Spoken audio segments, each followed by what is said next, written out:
Attus Talks, conectando você ao universo Attus.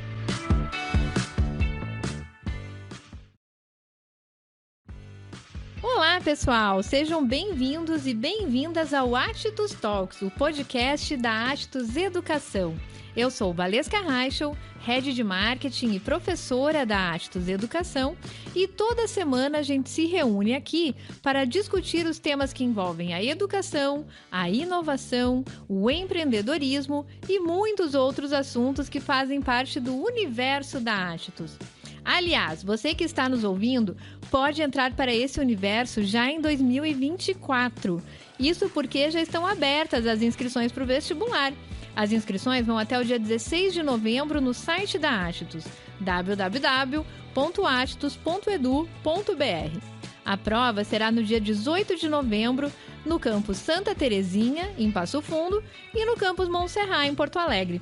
Escolha o seu curso e garanta sua inscrição no vestibular da Attus. E o Attus Talks de hoje é um pouco diferente. Para você que já está acostumado a nos ouvir faz um tempo, este episódio está sendo gravado direto no campus do Montserrat, em Porto Alegre, e a gente já vai te explicar por quê. Hoje vamos falar aos jovens e estudantes sobre o começo no mercado de trabalho. Uma tarefa sempre desafiadora, ainda mais quando se está no início de uma formação. Um recente estudo, divulgado durante a primeira edição do encontro Empregabilidade Jovem Brasil, em São Paulo, revelou que apenas 13% dos jovens brasileiros entre 18 e 24 anos trabalham e estudam simultaneamente. Fazendo jus a um dos diferenciais da Attus, que é ter uma conexão radical com o mercado, nós vamos conversar hoje sobre juventude e empregabilidade com duas convidadas especialistas no assunto, a Kátia Ackermann e a Mariana Ungaretti. A Kátia participou de uma atividade aqui no campus da Attus. Foi uma das convidadas para um bate-papo sobre juventude e empregabilidade. E agora participa sobre o tema aqui no Attus Talks. Ela é diretora de desenvolvimento da Produtive, formada em psicologia e especialista em psicologia hospitalar, com ênfase na saúde mental do trabalhador. Ela também possui licenciatura plena em psicologia, MBA em gestão empresarial e especialização em educação corporativa, além de atuar como coach e mentora de carreiras. Seja muito bem-vinda ao Attus Talks, Kátia. Prazer hoje estar com vocês, poder trazer um tema tão importante e relevante e que gera tantas dúvidas, né? Escolher o que fazer, ter uma noção de como inicia esse mercado do trabalho, que mudanças são possíveis ao longo do tempo, as escolhas em si. É um tema sempre importante e acho que a gente vai ter boas discussões aí. Com certeza! E a nossa outra convidada é a professora Mariana Ungaretti, que é psicanalista, mestre em psicologia clínica e professora do curso de psicologia da Attus Educação no campus Porto Alegre, onde ela também atua como coordenadora de estágios. Seja muito bem-vinda ao Attus Talks, Mariana. Muito obrigada, é um prazer estar aqui com vocês. Que bom! Então, eu acho que a gente pode começar o nosso papo pensando nesse dado que eu citei na abertura do episódio, que é um tanto alarmante. Na experiência de vocês com jovens e mercado de trabalho, por que nós ainda apresentamos um número tão baixo de estudantes que trabalham e que desafios esses estudantes apresentam nesse início da trajetória profissional? Bom, posso então trazer minha percepção, desde o lugar da coordenação de estágios, por acompanhar muitos alunos e estudantes e que justamente estão com a necessidade de conciliar essas atividades. Muitos alunos já trabalham em alguma área e decidem tardiamente fazer o curso de psicologia, por vezes fizeram outra graduação anteriormente, ou enfim, já trabalhavam em outra área. E aí se deparam com a necessidade de se organizar para fazer os seus estágios curriculares obrigatórios, o que demanda uma carga horária importante do seu dia. Então, eu percebo assim que é uma demanda difícil de conciliar, uma vez que os alunos precisam abarcar 3 atividades ao longo do dia, A graduação com as disciplinas e supervisões, o seu trabalho fora e os estágios. Então, a partir disso, eu observo o quão difícil é para eles organizar essa agenda e muitas vezes observo também uma tendência de alguns alunos a desejarem optar por uma ou outra atividade.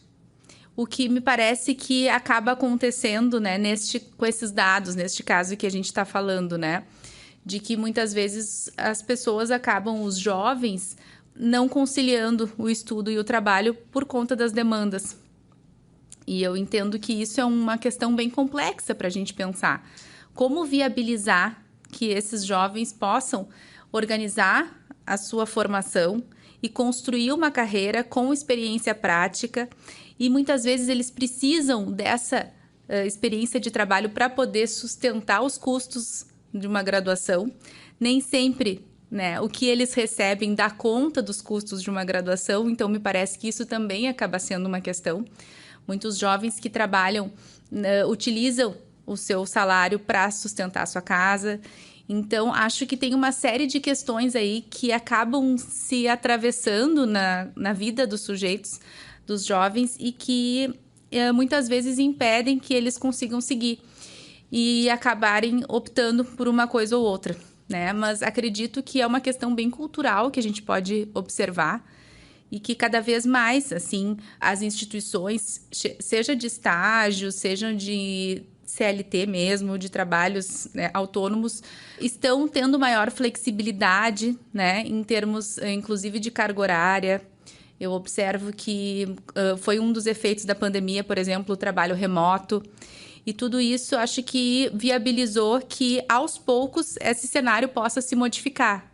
Ainda que a gente esteja aqui com uma percentagem muito baixa, né, de jovens que consigam conciliar, acredito que isso é algo que a gente possa olhar com um certo otimismo, uma certa esperança, né? Mas acredito que ainda tem muito para se caminhar pela frente, assim, uma questão cultural de poder explorar alternativas com esses jovens para que eles possam vir a conseguir lidar de outra forma e não precisem fazer essa escolha, né? Mas então é bem interessante essa temática que tu tá nos trazendo, até porque do outro lado da moeda tem os jovens chamados nem, né? Que é aqueles que nem estudam e nem trabalham. Os estudos estão demonstrando que são milhões de jovens nessa situação no nosso país. Então é um paradoxo, né? Alguns não conseguem conciliar todas as atividades com o tempo, outros não estão encontrando o seu caminho, né? E aí eu te pergunto, Kátia, qual a importância do planejamento de carreira na vida desses jovens? Como é que eles podem encontrar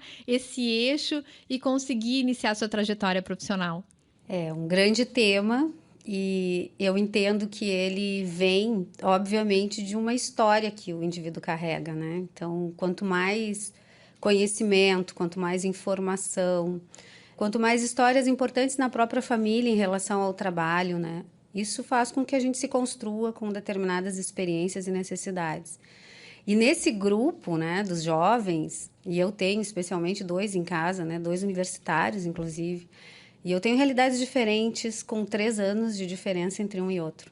A gente tem elementos, né, a nossa professora que conhece muito bem, nós como psicólogos, a gente entende que tem um primeiro dado que é o perfil das pessoas, né, a gente carrega uma personalidade, a gente tem uma inclinação para determinadas coisas. A gente, às vezes, demora para se reconhecer e entender, né? Tudo isso é uma construção de vida. Mas o trabalho, ele começa a nascer, ele flui na vida das pessoas, dependendo da realidade de onde cada um vem, né? Alguns já têm vontade de começar a trabalhar aos 8, 9 anos de idade, independente de ter uma necessidade financeira objetiva. Tá naquele indivíduo a vontade de produzir, de fazer algo, né, de transformar o tempo, o conhecimento, seja lá o que for, a vontade de ter o dinheiro. Então, a gente tem muitos elementos antes do planejamento, né? A gente primeiro tem que reconhecer a realidade das pessoas. Então, de onde eu venho? Provocar essa reflexão, né? Quais são as minhas necessidades? E aí começa a jornada de escolher os cursos, né? E às vezes a gente vê o jovem empatado nesse primeiro estágio. O medo de errar na escolha do curso, a dúvida se eu posso trocar depois ou não, o impacto para os outros, né, de tomar decisões e ter que voltar àquela decisão e reconsiderar. Então, a gente tem muitos elementos psicológicos no meio dessa história toda. Agora, eu não tenho dúvida, né, pela experiência que tenho em aconselhamento de carreira específico, né, eu trabalho há 20 anos nisso. O contexto familiar é o primeiro ambiente para as grandes discussões. Então, eu costumo dizer que antes de treinar o jovem, a gente tem que treinar os pais, tem que treinar o ambiente que ele vive, né, para estimular essas discussões. Não esperar respostas prontas, né? Todas as universidades, vocês possivelmente aqui podem oferecer ciclos, né, de discussão para escolher o curso antes do vestibular, né? Enfim, ao longo da formação. Mas é assim, o que me orienta de fato, né? Que características eu reconheço? E hoje a gente tem profissões que não são mais tão deterministas como no passado. Então, antes todo mundo era das humanas, antes todo mundo era das exatas. Hoje a gente sabe que não é isso mais. Eu tenho um pouco de humanas, eu tenho um pouco de exatas, eu posso misturar tudo isso, eu posso, né, me propor um desafio de melhorar questões lá das exatas, se eu quero trabalhar com a psicologia, que é super-humana, mas eu quero ser uma cientista, eu quero fazer pesquisa. Enfim, a gente tem múltiplas opções. Agora, o entendimento do contexto familiar sobre essas escolhas é o ponto-chave para mim, no caso do jovem. No caso do adulto, a gente tem outros caminhos. Mas no caso do jovem, é como que a gente envolve essas pessoas, né, para acolher algumas demandas que são dúvidas. Por aí eu começaria as discussões, né? Perfeito. E interessante, até estou me lembrando aqui de um vídeo que eu assisti do Cortella, onde ele fala que grande parte dos profissionais, 5 anos depois de formado, até acaba indo atuar profissionalmente numa área um pouco diferente do curso no qual se formou na faculdade, né? Uhum. Então, por que eu trouxe isso? Até para mostrar que é um ponto de início e não tão determinístico como muitas vezes se imagina, né? A questão da escolha do curso universitário. Importante iniciar a trajetória e depois existem muitas possibilidades que podem surgir no mercado e ao longo do caminho de cada profissional. E eu entendo que também, claro, tem uma estratégia. Isso tudo não está descolado de um planejamento. Então, por exemplo, eu começo um curso de licenciatura. Eu estou orientado para a educação. Bom, eu preciso orientar os estágios dentro de um ambiente que eu goste. Se eu gosto de determinadas universidades, faculdades, escolas de ensino técnico, seja o que for, eu preciso planejar para que eu tenha uma experiência no meio do caminho que me ofereça já a minha empregabilidade futura, a minha trabalhabilidade. E, às vezes, a falta de conexão, o meu momento com o tempo, que transcorre muito rápido, quando a gente vê a formação já chegou. Acabou aqueles 4 anos, os 2 anos, enfim. E muitos ainda não planejaram a saída com algo que já ofereça uma experiência profissional. E aí vem a dúvida, será que eu fiz o curso certo? Eu não estou conseguindo me empregar? Será que eu tenho que fazer outro curso? Será que eu tenho que sair direto para uma especialização? E muitas vezes é a falta desse exercício no meio do caminho, de boas estratégias de aprendizagem sobre o que está sendo recebido ali de conhecimento, né? De troca com o mercado. E aí a gente também tem questões sociais no meio, né, disso tudo. Nós, na grande maioria das vezes, não começamos a trabalhar na área que mais a gente curte, ou a área de conhecimento que a gente está se formando. Boa parte da população hoje de jovens começa a trabalhar no primeiro emprego possível e na maior parte das vezes é no comércio. Se a gente pega uma população média que pode estar nessa pesquisa representada em relação a trabalho, são os ambientes de abertura de emprego. A partir dali a gente começa a estruturar para ter condição financeira, para pagar a universidade se não vai, né, para uma universidade gratuita. Então, às vezes, também é estratégico, mesmo trabalhando num ambiente que não tem nada a ver, estou fazendo licenciatura, estou trabalhando numa rede de lojas. Essa rede de lojas tem uma educação corporativa, tem um ambiente de aprendizagem. Será que a minha licenciatura se dá só para a sala de aula formal ou também se dá para um ambiente corporativo? Abrir as discussões por onde a gente pode ir com aquele conhecimento, porque hoje ele é muito diverso. Ele não tem mais aquela previsibilidade de que eu me formei para fazer só isso. Eu posso diversificar, né, conforme a minha discussão, conforme a estratégia que eu vou criando. Com certeza. E outro ponto de partida, acho que muito comum também no Brasil, pela característica das nossas empresas mesmo, é a empresa familiar. Né? Trabalhar com os pais, trabalhar com o tio ali, com o dindo, né? Muitas vezes um ponto de partida que já vai colocar o estudante, o profissional assim jovem em contato com o mercado de trabalho, e muitos seguem, né, na empresa familiar, né? Mas outros acabam indo assim para outras oportunidades ou empreendendo, né? Pois é, isso me faz pensar em algo que eu discuto bastante com os alunos, que a gente poder sempre lembrar das marcas que se deixa nas suas experiências, né? O quanto que o estágio não é apenas um estágio que ele tem que cumprir carga horária para se formar, né? É uma oportunidade de contato com o mercado, de network, de poder fazer uma conexão com aquelas pessoas que futuramente podem, mesmo que não se sigam exatamente naquela área, mas podem proporcionar uma indicação, uma ponte para outras possibilidades de trabalho. Eu digo isso, né, porque eu vejo muitas vezes que os alunos não têm essa dimensão, né, da importância dessas experiências e do peso que elas têm também depois no estabelecimento da sua carreira. Inclusive, quando muitas vezes, sim, as pessoas nesse projeto de carreira, nesse planejamento, precisam trabalhar em outras áreas, inclusive em comércio, e a gente percebe que nessas oportunidades também o sujeito deixa marcas e ele vai poder, a partir disso, né, desenvolver, construir desdobramentos de outras possibilidades e oportunidades, mesmo que ele siga ali por áreas, né, não tão direcionadas àquilo. Então, acho que sempre, né, esse processo de inserção no mercado, independente da área, eu acho que aí a gente também está falando da questão da trabalhabilidade, né, de que o sujeito vai poder ali desenvolver uma série de atividades de acordo com o seu momento de vida, né, como ele se identifica, e nem por isso ele precisa seguir uma trajetória linear, como era antigamente, que as pessoas, né, queriam então ir para uma empresa e ser promovidas infinitamente, passar 30, 40 anos na mesma empresa. Esse era o objetivo, né? E hoje se tem uma perspectiva completamente diferente e uma busca pela qualidade de vida. Antes, a qualidade de vida era ter essa estabilidade lá no mesmo local por tantos anos. Parece que hoje a qualidade de vida é a pessoa poder se sentir bem com o que ela está fazendo, e mesmo que precise redirecionar a sua carreira. Então, acho que todos esses pontos, eles são importantes.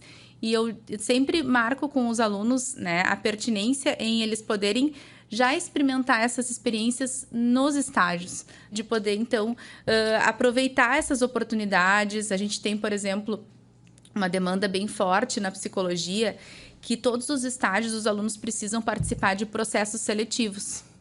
Eles não são inseridos na instituição de estágio automaticamente pelo curso, eles precisam participar desse processo. E nós temos diversas instituições parceiras que fazem um processo seletivo tal qual numa empresa, como se fosse depois de formado, né, numa seleção de emprego. E é muito interessante, porque muitas vezes os alunos ficam, né, angustiados e incomodados de ter que passar por esse processo. Eu digo, bom, mas não seria justamente uma oportunidade de se experimentar nesse lugar, de poder se experimentar participando de uma seleção, né, se preparando para esse momento? Como que eu devo chegar numa seleção?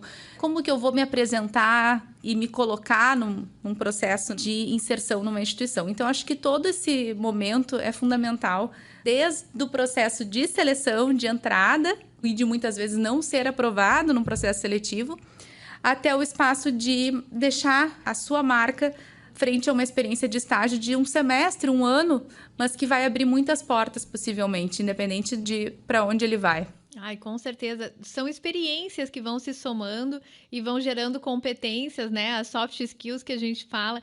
Então, você comentou, Mariana, quando o aluno, de repente, ele participa de alguma atividade profissional, mesmo que por pouco tempo ou um pouco fora da sua área, ele deixa a sua marca e também essa experiência deixa a marca no aluno como um aprendizado, né? De repente, vai conseguir se comunicar melhor, vai conseguir falar melhor em público, vai conseguir trabalhar melhor em equipe, ele vai desenvolver outras habilidades que vão ser importantes em qualquer ambiente profissional que ele venha a se colocar. Mas falando dessa questão dos estágios, e a Mariana trouxe os processos seletivos ali, que muitas vezes... Acho que em qualquer momento da carreira, né, o profissional fica nervoso num momento desses, fica fora da sua zona de conforto, né? Mas quais são as dúvidas que surgem? Quais são os principais desafios que se colocam, né? Quais são as perguntas que os jovens fazem nesse momento? Olha, são muitas questões, assim, né? Eles ficam muito ocupados de serem aprovados, né? E como que eles fazem para ser aprovados, né? Quanto que eles vão precisar se dedicar para aquele processo, né? Eu vejo que muitas vezes os jovens estão despreparados para se apresentar num processo seletivo. Então, nós fazemos, inclusive, aqui na Atitus, oficinas com esses alunos, justamente para auxiliar nesse preparo. Então, como construir o seu currículo, como criar algo que é muito solicitado nas instituições do curso de psicologia, que é chamado uma carta de apresentação, ou uma autobiografia, ou uma carta motivacional. Os locais solicitam esses materiais para um processo seletivo. E eles trazem essas questões muito assim, como fazer isso? Como que eu vou me apresentar? Como que eu vou escrever algo sobre mim mesmo, algo que seja pertinente a um espaço de trabalho, né? Porque também surge essa questão, nossa, vou colocar na minha autobiografia coisas extremamente pessoais, como que eu vou medir o que cabe ou o que não cabe, né? Então, isso é uma questão também que é bastante presente. A questão da experiência, os alunos trazem também uma preocupação, como que eu vou ser selecionado se muitos locais solicitam experiência, mas para que eu tenha experiência eu preciso entrar nesse lugar, né? Então, isso me parece que é um ponto importante também, a angústia de não passar em nenhuma seleção e de, portanto, atrasar a sua graduação. Acho que são vários pontos, assim, que circulam, assim. E muitas vezes o que chama atenção, que a gente percebe, é os alunos, às vezes, terem que fazer estágio em áreas de atuação que nem são inicialmente do seu interesse, por conta da ênfase do curso, por exemplo, e depois, ao ingressar nessa atividade, se apaixonarem. Então, porque nem imaginavam que gostariam tanto, depois acabam se inserindo ali, vendo que é completamente diferente do que eles pensavam. Então, acho que isso é muito interessante também. Às vezes tem uma resistência inicial, e isso aparece como uma questão, e que depois vai se transformando e vai se reconstruindo aí como visão de trabalho. Não dá para dizer que não gosta antes de realmente, né, passar por aquele momento, né, aquela situação. E a Kátia é super especialista nessa questão dos processos seletivos, das vagas e tudo mais. O que tu daria de dica para o jovem que está se colocando nessa situação e buscando ali uma colocação no mercado profissional? Tenha calma, tenha muita calma, porque tudo se resolve. Eu penso que boa parte das vezes é realmente muito, muito complicado, né? Fico olhando assim, poxa, você não teve nenhuma experiência de trabalho ainda, ou se teve, né? Não são conectadas àquela formação. Você é jovem, então não deu tempo, né? Para grandes projetos, né? Grandes histórias. Por onde começar? Na hora de escrever o currículo, isso já se torna difícil, porque tem a formação, o semestre que se encontra, alguns cursos talvez que tenha feito. E aí eu acho que começa de novo a história da estratégia, o quanto que isso precisa estar muito claro, que não é um papel só de um grande negócio, de uma estrutura muito complexa.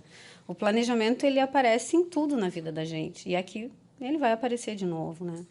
Então, se eu estou na primeira fase da minha formação, meu primeiro e meu segundo semestre, muito provavelmente aqui seja difícil, porque tem muita adaptação acontecendo, né? É rotina nova, é conhecimento, é tempo de estudo. Se eu já trabalho em algo paralelo, é difícil trocar. Então, a gente começa estágio por estágio, né? Degrau por degrau.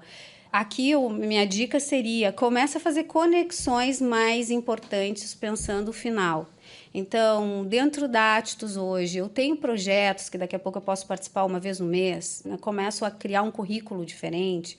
Tem jornadas de conhecimento sobre o tema que eu quero trabalhar, que eu posso lá acompanhar, e eu vou acompanhar as pessoas, fazer networking, né? Vou conseguir me aproximar de algo que me diferencie. Que tipo de condição de competitividade eu estou criando diferente dos meus concorrentes? É o meu olhar. Eu preciso pensar que eu tenho que ser mais competitivo. E a competitividade do curso, ela já está posta, todos vão estar ali, vão passar pelo semestre, vão receber o mesmo tipo de conhecimento. O diferencial na seleção vai ser a história que esse candidato conta. E mesmo aquele que não pôde trabalhar exclusivamente ou acompanhar uma jornada de trabalho maior para ter experiência, se ele construiu uma história, né, a chamada narrativa que tanta gente conta, crie uma narrativa potente, tenha experiências que vão ser interessantes ser compartilhadas. Se é possível fazer um voluntariado, eu ainda não tenho conhecimento, mas eu quero estar ali como observador. A minha ajuda é mínima, mas eu estou dentro de um contexto que já começa a me diferenciar, né? Então, os voluntariados no início são importantes, a participação em projetos, a busca por fazer conexões. Muitas vezes as pessoas têm todo um lado, né, relacional muito forte e ficam inibidos porque ainda não têm esse conhecimento. É difícil até colocar no currículo, muitas vezes, essas competências, né? O jovem tem dúvida. O que eu escrevo? Como é que eu coloco aqui as minhas características? Tudo isso a gente tem que fazer um trabalho antes de reflexão, de posicionamento e criar a nossa competitividade.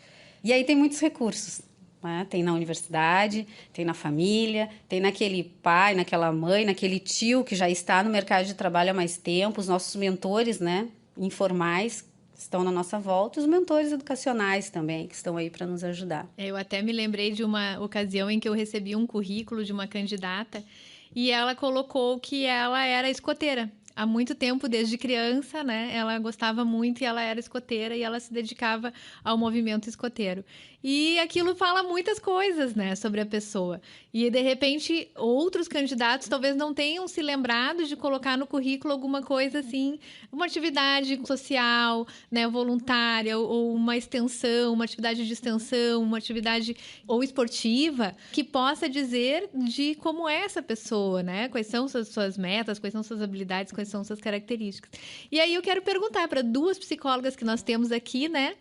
E a questão da autoestima, as questões psicológicas, como é que elas afetam nesse contexto também? O tema da confiança é sempre o primeiro passo, né? Confiar em si, ter um sentimento de que é capaz, né? A autoeficácia, se usa muito essa expressão na psicologia. Sem dúvida, isso é um diferencial, né? Quanto mais isso foi colocado lá desde a infância, né? Através de experiências, né? Que tornaram a pessoa ou mais independente, mais curiosa, possibilitou com que a experimentação acontecesse, né, sem grandes críticas, sem grandes medos. Isso vai favorecer a pessoa explorar melhor e achar esses caminhos, né? Muitas vezes a orientação lá na ponta, ela aparece para reforçar esses medos de fracasso, né, de inadequação. Aí vem na história. Aí tem bastante o que trabalhar, né? E é difícil pensar assim, eu imagino que seja difícil pensar uma solução ampla. Cada pessoa vai trazer um tanto disso, né? De necessidade. E a gente é formado de forma muito distinta. Às vezes a gente tem abundância de muitas coisas e escassez de outras que são essenciais naquele momento. Num outro momento, aquilo que é escasso não vai fazer diferença. Então, tudo vai depender da fase, né? Essa fase aí, a abundância, às vezes, é o ímpeto, né? A vontade de fazer tudo rápido, de já resolver rápido. E tem coisas que não se resolve rápido, né? A gente precisa de mais tempo para aprender com a gente mesmo, né? Mas me ocorre que talvez algo que possa contribuir seja pensar no que a gente estava trazendo antes das experiências, né? Do sujeito poder se inserir nos espaços ao longo da graduação, ainda que seja como ouvinte em palestras, jornadas, cursos, grupos de estudo, voluntariado. Acho que poder se inserir, acho que proporciona uma confiança, porque vai gerando experiência, vai fazendo com que o aluno comece a se experimentar naquele espaço e se familiarize com os espaços e comece também a exercitar determinadas atividades ali, né, que estão nesse primeiro momento num espaço mais voluntário, de observação, mas que também vão trazendo uma segurança. Bom, ele quando chegar depois numa experiência de trabalho efetivo ou de estágio obrigatório, ele já vai poder recorrer àquelas experiências que ele realizou antes e isso pode facilitar uma autoconfiança. Claro, como a gente está vendo, né? Tem toda uma questão de criação e de personalidade, né?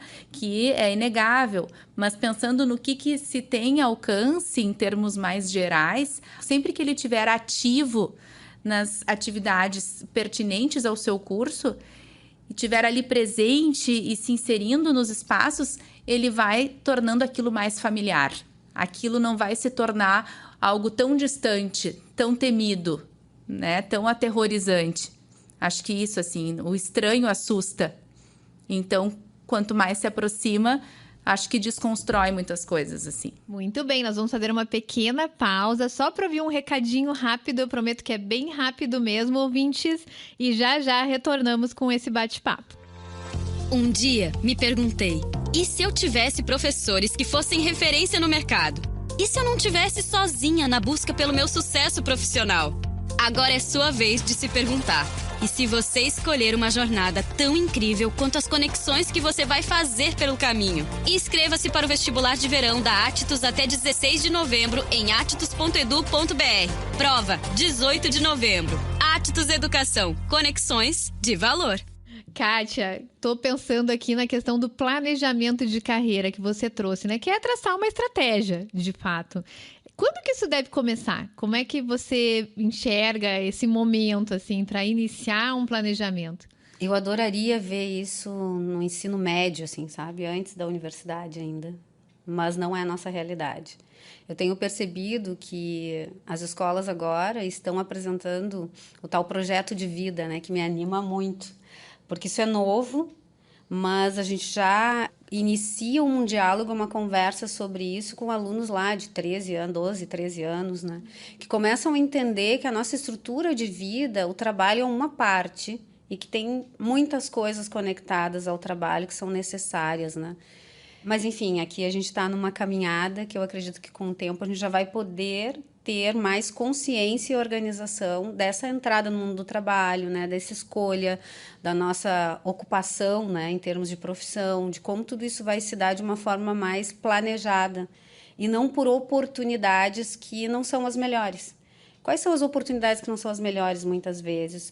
O curso que eu posso pagar, a universidade que está mais próxima da minha casa, né? O tempo que eu tenho que dedicar para isso, combinado com o tempo que eu tenho que trabalhar. Então, boa parte das escolhas também vem para combinar isso e não ficar fora desse conceito ou contexto que é eu preciso ter a graduação. E ok, isso é um contexto social, histórico, cultural, que com o tempo ele vai sendo qualificado, vai melhorando. Mas eu te diria então que lá, né, no ensino médio seria o ideal. Considerando que ainda não é para todos, o início da universidade é o melhor momento, né? Quando a gente começa, então, a se descobrir em termos de interesses, ali já é a fase para a gente começar a planejar. E planejamento tem algumas fases objetivas. A gente pode ver várias teorias, modelos, mas a gente não vai fugir de pelo menos 3 eventos que a gente precisa olhar para um planejamento de carreira, né? O primeiro é a capacidade de absorção do conhecimento. De tudo que eu estou estudando e aprendendo, o que eu estou absorvendo mais? Tem a ver com nossa satisfação, com o nosso propósito, aquilo que a gente se identifica. É aquilo que a gente lê mais, a gente não tem dificuldade de fazer uma tarefa, se a gente tem que apresentar um projeto, ele vai mais fácil. Então, o autoconhecimento já precisa começar por aqui. O que eu domino melhor, o que eu me identifico melhor e faço com mais facilidade. A partir daí, a gente tem um mercado aqui atrás, que entra aquele item da competitividade. Se eu já me identifico e eu já consigo entender aonde eu vou ter mais facilidade, como que eu vou me tornar competitivo aqui? Aí entra a nossa escolha técnica, né? O que eu vou seguir estudando? Bom, eu percebo que eu estou numa área hoje que depende muito da parte digital.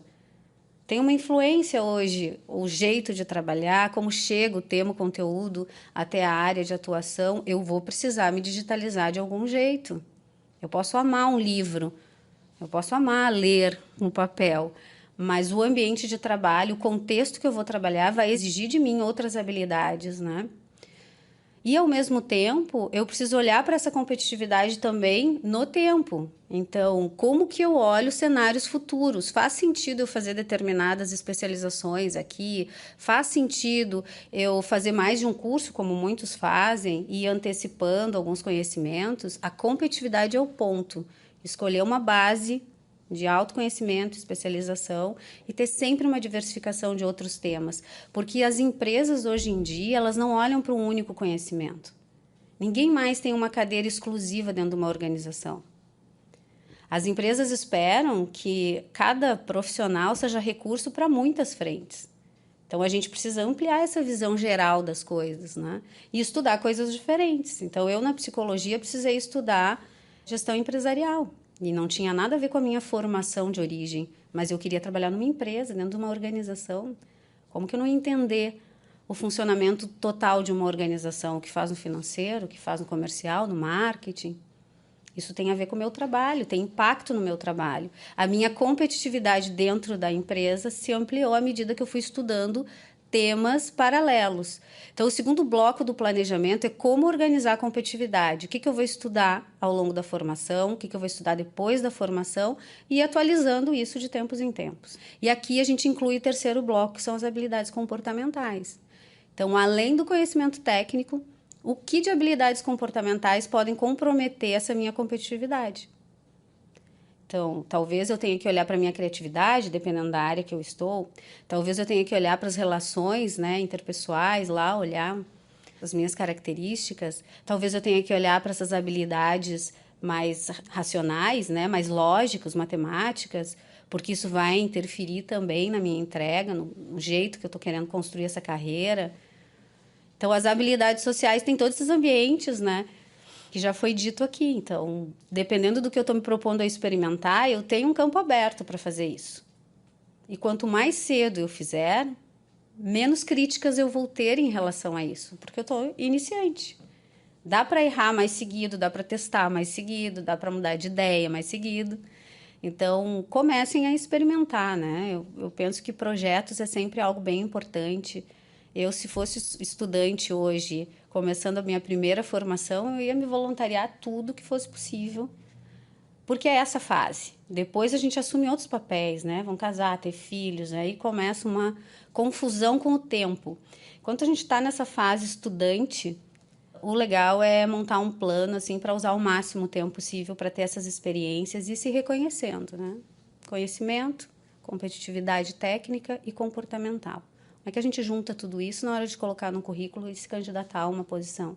Muito bem, depois dessa verdadeira aula sobre juventude e empregabilidade aqui com as nossas convidadas hoje, nós estamos chegando ao final de mais um episódio do Atitudes Talks.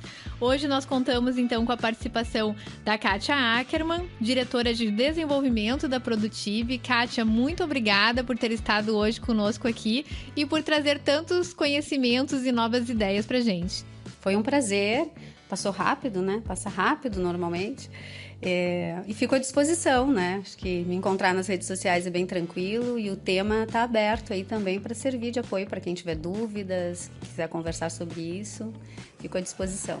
Que bom, que bom. E também contamos hoje com a participação da professora Mariana Ungaretti, que é professora e coordenadora de estágios aqui na Atitudes Educação. Muito obrigada, Mariana, pela tua participação, pelas tuas contribuições hoje aqui com a gente. Eu que agradeço a oportunidade, é sempre ótimo poder compartilhar desses espaços e auxiliar também nos processos que os alunos enfrentam. Então, foi uma satisfação. E não se esqueçam, nossos ouvintes, que toda semana tem episódio novo do Atitudes Talks nas principais plataformas de áudio. Se você gostou dessa conversa, curta, comente, compartilhe, nos mande suas mensagens, traga sugestões de novos temas. E para saber todas as novidades dos nossos cursos e os diferenciais da Atitudes, siga a Atitudes nas redes sociais. Nós estamos no Instagram, no Twitter, no Facebook, no LinkedIn, no TikTok. Também acesse o nosso site e não se esqueça, as inscrições para o vestibular estão abertas até o dia 16 de novembro. Um abraço a todos e até o próximo episódio. Atitudes Talks, conectando você ao universo Atitudes.